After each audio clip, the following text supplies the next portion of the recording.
Well, a major investment tackling a crisis for Native Hawaiians. The state announced $600 million will go towards getting thousands of eligible Hawaiians on the homestead wait list. And KITV4's Tom George joins us now live with how the money is being spent and just how big of a dent it could make. Tom.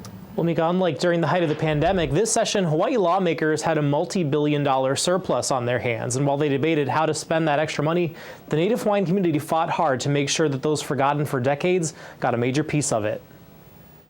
For someone on the wait list like myself, wow. Right? Robin Danner from Kauai has spent most of her life waiting for a homestead lot her mom and most of her aunts and uncles died waiting for. What really hurts me more is to see kupuna, and I meet with them almost daily, in their 70s, in their 80s, that have been on the wait list since even before statehood. 28,000 Native Hawaiians are still waiting. Now, lawmakers announcing a $600 million investment in the Department of Hawaiian Homelands, something made possible by this year's big surplus. If you show someone your budget, then you show them your value. And I think that's something that's going to resonate coming out of this session.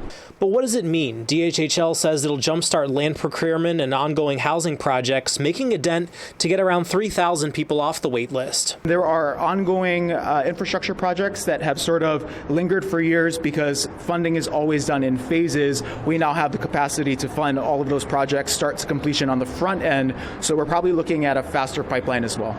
It won't happen overnight. Danner drives by undeveloped DHHL land on Kauai all the time. This is going to land in the next administration's kuleana to make sure that they move this money efficiently and quickly. Hopefully quickly enough to make a difference decades too late for some. As Robin told one of her friends on the wait list, I said to him, I'm not sure if it's more sad to have a sad thing happen to you or to miss the joy you could have had. A chance at that joy, a dream of a new home or a new farm that now seems a little bit closer. Are you hopeful that you'll get off the list one day? I am. Actually, I am.